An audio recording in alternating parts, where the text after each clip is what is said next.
40 investors watched her tear him apart, calling him worthless to his face. He didn't answer back. He couldn't. He was mute. But the old man she was humiliating had built the software her billion-dollar company depended on to survive. His name was Elias Monroe.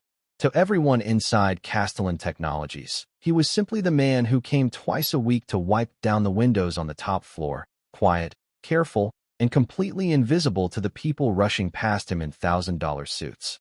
Nobody asked his name. Nobody looked him in the eye. He had learned, a long time ago, that silence was safer than being seen. But somewhere inside that quiet, aging man was a secret so enormous it would have shaken the entire tech industry to its foundation, a secret that traced back 25 years, long before Castellan Technologies existed, long before its CEO Vanessa Ashford ever stepped foot inside its glass towers. Vanessa Ashford believed she had inherited a legacy. She believed the software running her empire, the algorithm every investor praised, every headline celebrated, had been the singular genius of her late mentor, Harold Pierce, the man who had built Castellan from nothing and handed it to her before he died. What Vanessa didn't know, what she couldn't have imagined as she humiliated a mute stranger in her own lobby, was that Harold Pierce had built nothing. He had taken it, every line, every idea, every sleepless night of work, from a young black engineer who trusted him, and then made sure that engineer disappeared so completely that even his own name was erased from the history of the company he created. Who was Elias Monroe before the silence took his voice? What really happened between him and Harold Pierce 25 years ago? And why, out of every window washing job in the city, had Elias spent years quietly returning to clean the windows of the very building built on his own stolen work? These are the questions that will unravel everything Vanessa Ashford thought she knew about the company bearing her name, and the man she almost had fired without ever knowing who he truly was. Before we dive deeper, let us know in the comments where you're watching from. We'd love to hear from you, and don't forget to hit that subscribe button so you never miss any of our upcoming videos. Thank you for sticking around. 25 years before that humiliating morning in the lobby, Elias Monroe was a young man working out of a converted garage on the edge of the city, teaching himself the architecture of computer systems long before most households owned a personal computer at all. He had no formal degree, no family money, and no one inside the growing tech world who would return his calls. What he had was a second-hand computer he had rebuilt twice with his own hands, a notebook filled with equations, and an idea for a system that could organize and predict information faster than anything else on the market. He believed, with the kind of stubborn hope only a young father can carry, that this idea was going to change his life and the life of the baby daughter he was raising alone after losing his wife 2 years earlier. His wife's name was Rosalind, and she had been sick for less than 4 months before she was gone, a fast and merciless illness that gave them barely enough time to prepare for what was coming. In the final weeks, propped up in a hospital bed in a room too small for everything she was trying to say, she made him promise 2 things: that he would never let their daughter grow up feeling as unseen as he sometimes did, and that whatever he was building late at night on that second-hand computer, he would finish it, because she believed in it even when the rest of the world hadn't given him a single reason to. He held her hand until the very end, and when he came home to an apartment suddenly far too quiet, with an infant daughter who didn't yet understand what silence like that meant, he made a decision that would define the next several years of his life. He was going to keep both promises, no matter what it cost him. The breakthrough came on a night he would replay in his mind for the rest of his life. His daughter was asleep in the next room, barely a year old, and he had been staring at the same failing equation for 6 straight hours, the grief of the past 2 years pressing down on him the way it did most nights once the apartment went quiet. Somewhere close to 4 in the morning, half from exhaustion and half from desperation, he saw the pattern he had been missing, a way of structuring the data that no one else in the industry had tried. He wrote it out by hand first, because he didn't trust himself to type it correctly in the state he was in, and then he sat in the dark and cried, not because of the code, but because for the first time since the funeral, he felt like a man building something instead of just surviving. That was when Harold Pierce found him. Harold was polished, well-connected, and always the smartest-sounding man in any room, the kind of investor who could make a struggling young engineer feel like the luckiest man alive simply by shaking his hand. He offered Elias a partnership, funding, an office, and most importantly, He offered belief, something no one else had been willing to give a black self-taught engineer with no connections and no safety net. For nearly 2 years, the two men worked side by side, and Elias trusted him completely, never once imagining that the partnership he thought he was building would one day be used to erase him entirely. The betrayal came quietly, the way the worst ones usually do. Elias's father died suddenly that spring, and in the same week of the funeral, Harold showed up at his apartment with a folder of documents, telling him it was simply routine paperwork the new investors needed signed before the next funding round could close. Elias, hollowed out with grief and barely able to focus on the page in front of him, trusted the man he had worked beside for 2 years and signed where Harold pointed. It was only months later that he learned what he had actually signed away that week, a full assignment of his rights to the very algorithm he had built alone in the dark. When Elias confronted him, Harold didn't apologize. He smiled, called it a technicality, and reminded Elias that without a lawyer, without money, and without a single piece of paper proving his half of the work, there was nothing he could do. Elias fought anyway, until Harold made sure every investor in the city heard a very different story, one that painted the quiet young engineer as unstable and difficult to work with. Within a year, Elias could not get a single meeting in the industry he had helped build.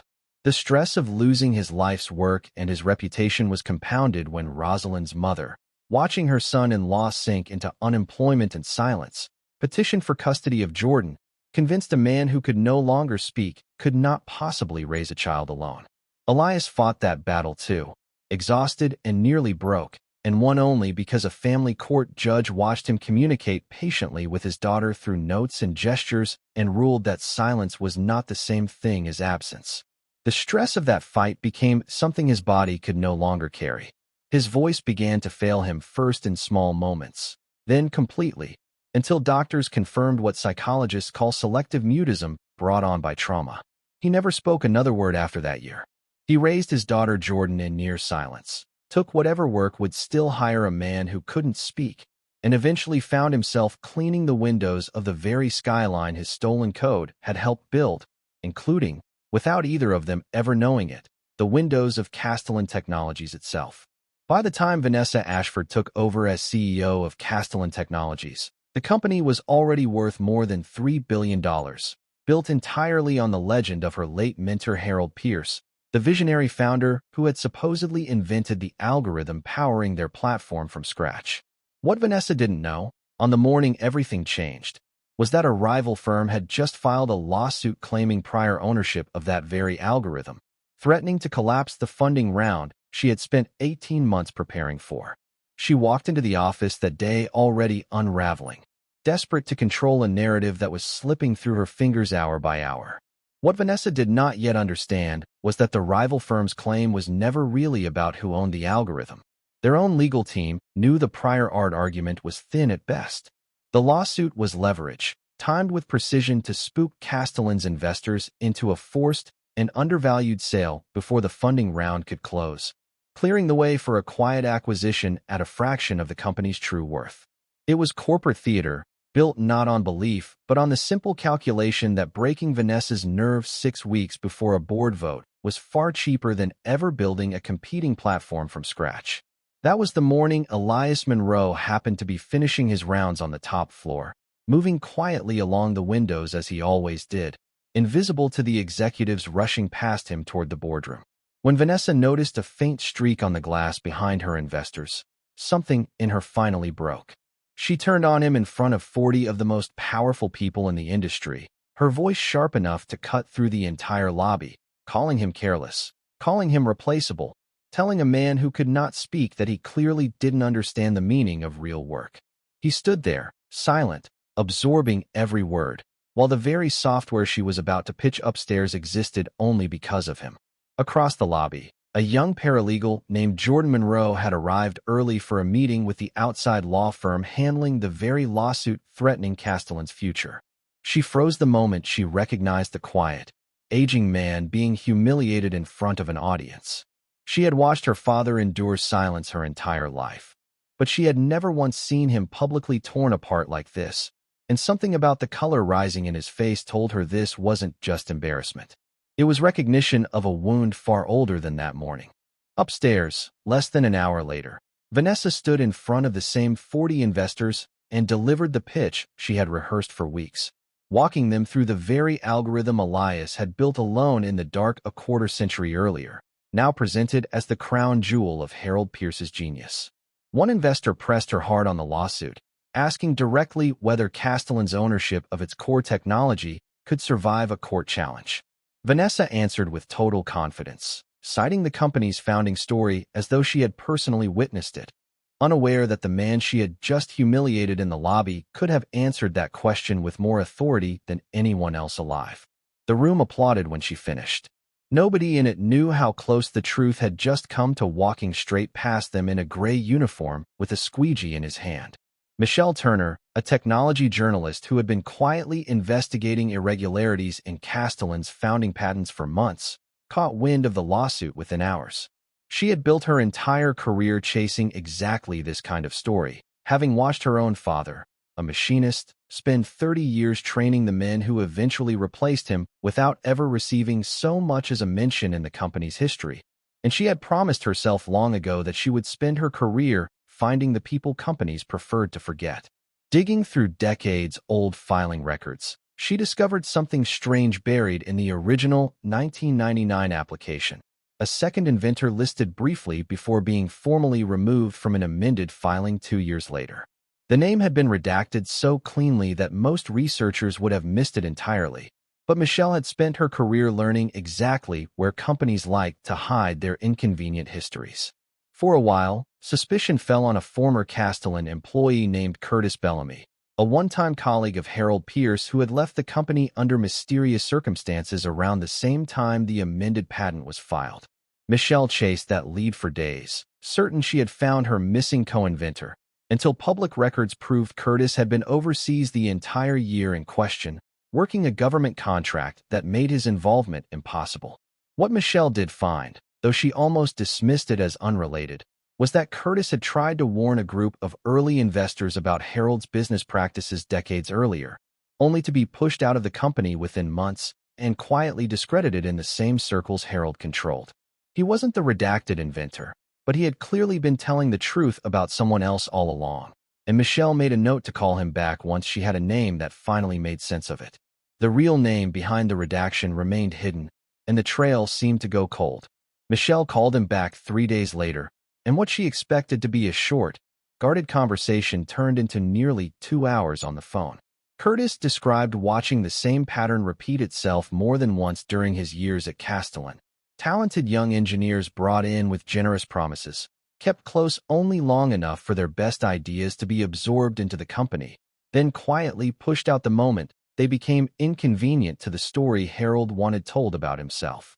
He named 2 other engineers he remembered besides the one he still didn't know was named Elias, both of whom had simply vanished from the industry around the same years, neither of whom had ever spoken publicly about what happened to them. He hadn't known Elias personally, but the shape of the story was painfully familiar, and by the end of the call he told Michelle he would put everything he remembered on the record, on camera if it came to that, because he was tired of being the only person who remembered how many times this had happened before. While chasing that dead end, Michelle stumbled onto something she hadn't been looking for at all. Buried in financial disclosures, she found a pattern of correspondence between the rival firm's outside counsel and a hedge fund that had spent the past 2 months quietly buying up shares of Castellan stock. The prior art lawsuit wasn't really a fight over intellectual property. It was cover for a hostile takeover, timed to strike exactly when Castellan's funding round was at its most fragile. Michelle realized she was no longer investigating one story. She was watching a betrayal 25 years old collide head-on with one that had been engineered in the last 25 days. Jordan, meanwhile, had quietly pulled the same patent files at her law firm without telling anyone why. That night, she laid the documents beside a worn notebook she had kept from her father's apartment since childhood, one filled with equations she had never understood as a little girl. The handwriting matched. Her hands were shaking as she realized the redacted inventor buried inside a lawsuit threatening to collapse a $3 billion company was her own father, the same man who had spent the last 2 decades cleaning windows in complete silence rather than ever telling her the truth. She confronted him that same night, laying the notebook and the patent side by side on his kitchen table. For the first time in Jordan's entire life, her father picked up a pen and wrote out the whole story for her, sentence by sentence, everything he had buried since before she could remember. She read every word twice, then held her father's hand and told him it was finally time the truth stopped living only inside a locked drawer. The next morning, Jordan faced a decision that had nothing to do with her father's silence and everything to do with her own career. She was still, technically, a paralegal working for the firm representing Castellan against the very lawsuit that had exposed her father's stolen work, and every rule she had been trained to follow told her she was required to recuse herself the moment she recognized a personal conflict of this size. She sat with that knowledge for less than a day before walking into her supervising attorney's office and disclosing everything, certain the confession would end her position at the firm entirely. Instead, her honesty was exactly what gave Michelle Turner the final thread she needed, because once Jordan's connection to the case became part of the official record, the redacted name at the center of the lawsuit could finally be confirmed rather than merely suspected. What neither of them expected was a letter. Years earlier, in a rare moment of conscience before his death, Harold Pierce had drafted a private confession and left it sealed with his attorney, with strict instructions that it only be opened if the original patent was ever formally challenged in court. The lawsuit against Castellan triggered exactly that clause, and within days, Vanessa Ashford was handed a letter written in her late mentor's own hand, admitting in full detail that he had never invented the algorithm alone, that a young engineer named Elias Monroe deserved every ounce of credit he had spent a quarter-century erasing. Vanessa read it standing in her office, the same office where she had built her entire identity around Harold's legacy. The letter revealed something else, too, something that shook her even more than the theft itself. For nearly 15 years, Harold had anonymously funded a portion of a young woman's college tuition through a shell account tied to the company, a quiet guilt payment he never had the courage to explain while he was alive.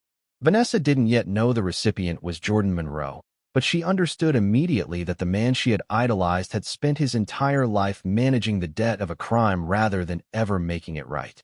The letter forced Vanessa to face something she had buried in herself long before that morning. Years earlier, as a junior executive eager to rise inside Castellan, she had noticed small inconsistencies in Harold's story, a filing date that never quite lined up, a founding legend that shifted slightly depending on who was listening. She had a choice then to ask harder questions, and she chose instead to let the legend stand, because that legend was the ladder she needed to climb. She had not stolen anything herself, but she understood now that she had chosen comfort over truth, and that choice had helped keep a man silent for a quarter of a century. Then came the twist that changed everything legally. Buried in an overlooked continuation filing from years earlier, a clerical lapse meant a portion of the original patent family had technically reverted back into Elias Monroe's name, unnoticed by Castellan's legal team for over a decade. In plain terms, the quiet, mute window washer that Vanessa had humiliated in her own lobby held the legal power, if he chose to use it, to dismantle the core technology her entire company was built on. News of the patent reversal did not stay contained for long. Within days, representatives from the very hedge fund behind the hostile takeover attempt showed up at Elias's apartment, offering him a settlement larger than he could have imagined a month earlier, in exchange for signing his reclaimed rights over to their portfolio company instead of Castellan. For the first time in a quarter century, the man everyone had once looked straight through was suddenly being pursued by people with real money and real power, all of them desperate for a single signature from someone they would have walked past in a lobby without a second glance. Jordan was the one who called Vanessa directly, unable to hide how furious she was that people with far more money and power than Castellan were circling her father as though he were a prize to be claimed rather than a man who had already lost more than enough. Vanessa arrived at the meeting the hedge fund had requested, expecting a quiet, procedural conversation about intellectual property. Instead, she found herself sitting across a conference table from executives who spoke about Elias's reclaimed rights the way people discuss a stock ticker, never once acknowledging that the man they were trying to buy out from under her had spent a quarter century in enforced silence to get to that table at all. One of the hedge fund's lawyers pushed hard, reminding Vanessa that Castellan's board would likely prefer a fast, clean settlement over the uncertainty of a public reckoning, and that she would be foolish to let sentiment get in the way of protecting what remained of the company she had built her career on. For a moment, Vanessa said nothing at all, caught between the version of herself that had spent years protecting a legend she now knew was false, and the version of herself standing at the edge of finally telling the truth. Then she looked at Elias, silent as always, waiting without a hint of desperation for whatever she decided, and something in her settled. She told the room plainly that Castellan would not be assigning anything to anyone until Elias Monroe himself decided what he wanted, and that no amount of money was going to rush a decision that belonged to him alone. Vanessa expected Elias to take everything, and so did the hedge fund, still waiting on an answer. Instead, when she finally sat across from him with a lawyer present to hear his terms, he wrote only 2 requests on a single sheet of paper. He didn't ask for the company. He didn't ask for a settlement large enough to bankrupt them. He asked that his name be restored publicly as co-creator of the technology that carried his work for a quarter century, and that Castellan establish a permanent foundation inside the company to fund and mentor self-taught engineers who looked like the boy he once was, ignored, underestimated, and given no path forward by anyone. Before he set the pen down, he wrote one more line, not part of the formal terms, just for Vanessa to read alone. He told her that he had built that algorithm as a promise to a wife who never lived to see it finished, and that for all those years, losing it had felt like losing her all over again. He wasn't writing it for pity, and he made that clear. He wanted her to understand exactly what her mentor had taken, so that when she rebuilt Castellan's story, she would tell it as what it truly was, not a triumph, but a debt finally being paid. Vanessa agreed to both within the hour, and she added a third condition of her own that no one had asked her for.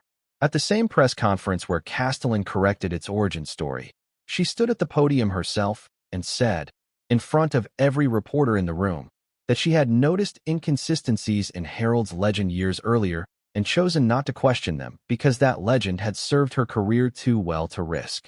She didn't have to say it. Her lawyers had advised her against it. She said it anyway, because restoring Elias's name while quietly protecting her own felt like exactly the kind of comfortable silence she had promised herself she would never choose again. Weeks later, Castellan Technologies issued a public correction of its own origin story, formally naming Elias Monroe as co-inventor of the algorithm that built the company, and announcing a board seat created specifically for him, the first document bearing his name attached to that technology in a quarter century. None of it would have surfaced when it did without Michelle Turner's reporting, and it was her published investigation, not a company statement, that first told the public who Elias Monroe really was. Within days of Michelle's article going public, the hedge fund quietly withdrew its lawsuit altogether, unwilling to be seen fighting a man the entire country was now calling a hero rather than a footnote. Messages poured in from engineers across the industry, several of them self-taught, several of them people of color who had spent years being underestimated in exactly the kind of rooms Elias had once been erased from, all of them saying some version of the same thing, that his story was the first time they had seen someone who looked like them get the credit instead of the erasure. Curtis Bellamy was among the first to reach out publicly, finally telling his own story on the record after decades of staying quiet. And for the first time, the pattern he had described to Michelle in that 2-hour phone call was no longer just one man's memory. It was becoming part of the public record. In the final scene of this story, Elias sat in a small speech therapy office he had started attending weeks earlier, working patiently to recover a voice silence had taken from him decades before. On the day of Castellan's public announcement, surrounded by reporters, his daughter Jordan standing beside him, Elias Monroe opened his mouth, and after 25 years of silence, for simple words came out, quiet but unmistakable. My name is Elias. It leaves us with a question worth sitting with. How many people do we walk past every single day, certain we already understand their entire story, when in truth we have only ever seen the smallest, most invisible fraction of who they really are? Would you have recognized him? If this story moved you, we would love to hear what part hit you the hardest, so tell us in the comments below. And if you haven't already, make sure you subscribe and turn on notifications so you never miss the next story like this one. Thank you so much for watching all the way to the end, and we will see you in the next video.